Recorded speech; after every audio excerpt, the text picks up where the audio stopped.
Hello, this is Vishwas Desai and welcome to my video.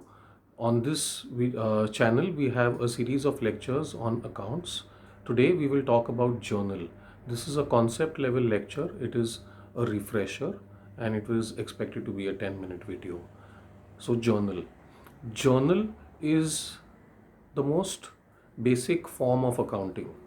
Anything before journal, which I spoke about, I talked about the golden rules, I talked about the classification of accounts.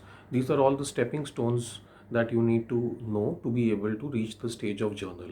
Until you reach the stage of journal, it is not exactly yet accounting.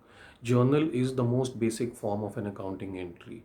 Everything else in accounts is built on the knowledge of journal. If you know how to pass a journal entry in an accurate manner, then you will always be right in anything you do further on in accounts.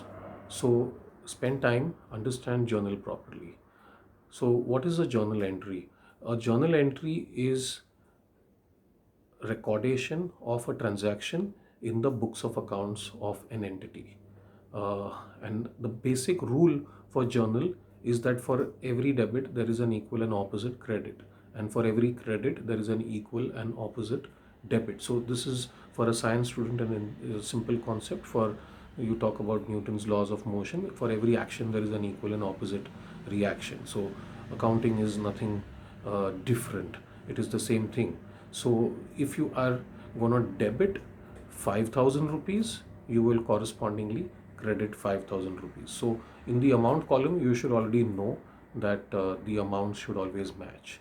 We will first try to talk about simple journal entries where only one account is debited and only one account is credited. But in the real world, you will have maybe one, two, three accounts which are debited and one, two, or three accounts which are credited, right? So but when you learn, you start with small baby steps and then you gradually improve your knowledge by increasing complexity.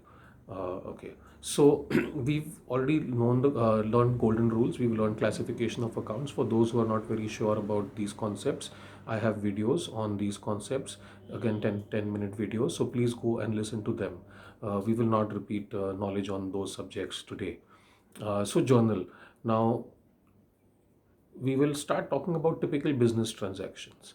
So, in a typical business transaction, it starts with a purchase of goods which are meant to be sold eventually.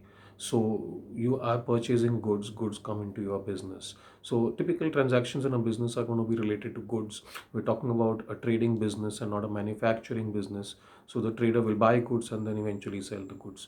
So, purchase is, if you want to consider purchase to be a nominal account, it's an expense, so debit purchases. If you consider goods to be purchases to be a goods account, so goods are real, and when goods come into your business, you debit a real account when it comes in. So in my mind, the way I construct this journal entry is purchase account debit, and in my mind actually I'm saying goods account debit, and then every time I use the word goods in my mind on the piece of paper, when I write it down, I have to write down either sales or purchase return or sales return or some other form of goods. So you don't write the word goods in your books because it's the basic purpose of the business, and you will classify it in these primary two categories, purchase and sales, and then associated subcategories like purchase return, sales return. So if you're purchasing goods, purchase account debit. And then what are you going to credit? You are going to make a payment. If you already made the payment while purchase, what you will credit is cash or bank. And if these goods have been purchased on credit for payment to be made on a future date, then you will credit the person who gave you the goods, the giver. So it's the personal account. So the name of that person, who's nothing but referred to as your sundry creditor. In accounts, you need to understand the word sundry creditor. A creditor is a person to whom you owe money to, right?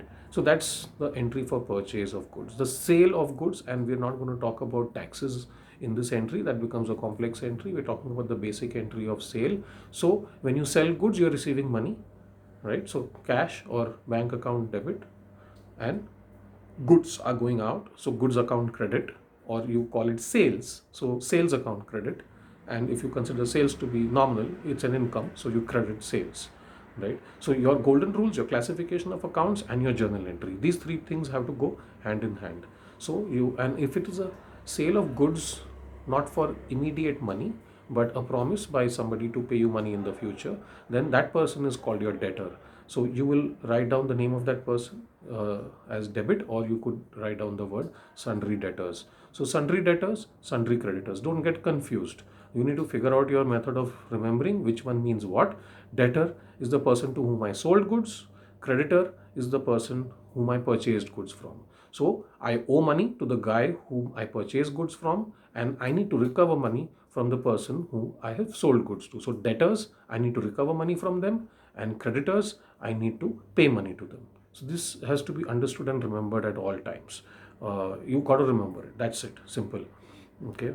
Now moving on, journal entries for other types of transactions. So if you have purchase returns means that you purchase goods, but the quality of the goods were not good enough, or for whatever reason you return them back. So it's the opposite entry of purchase. So you just need to construct the end. Purchase returns in my mind is very simple. Goods are going out, so goods are real, and real account, when it goes out, it has to be credited.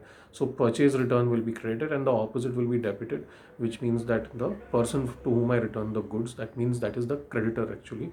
So creditor account debit, and if the money was given to me immediately, that means money account debited. It could be cash, it could be bank. So money account debited, or the person to whom I gave the goods, who's going to give me value for it.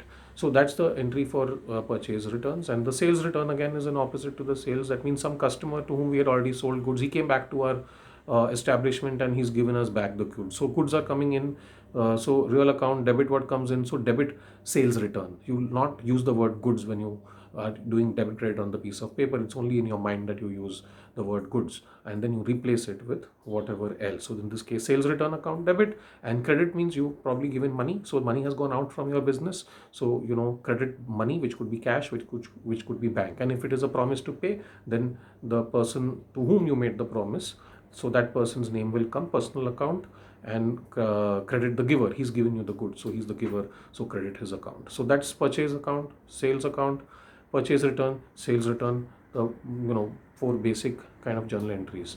Now you will have various concepts like trade discount, cash discount. So these are things which you need to be aware of. A trade discount is a normal discount given when you are purchasing goods or when you are selling goods. So when you are purchasing goods, you receive the trade discount. So in a trade discount, you will always pass a net entry, which means that if the value of the goods is 10,000 and you have been given a 20% sales trade discount, that means the entry will be for 8,000 rupees. It will not be for 10,000 rupees. And if it's a sale or a purchase, whichever way, the entry will be for 8,000.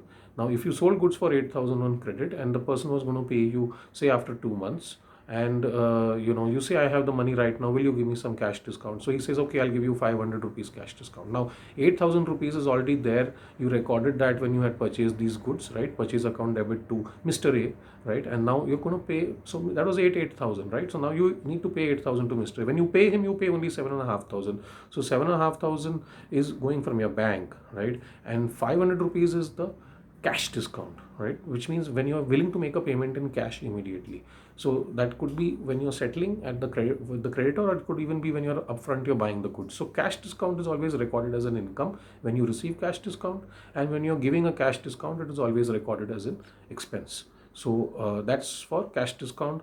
But it will be recorded in the journal. So this becomes a complex journal entry because you will debit two accounts and credit one account, or in case of sale cash discount, it will be you're debiting one account and you're crediting two accounts. Income in that case, in case of a purchase, it's an income, and in case of a sale, it is a expense.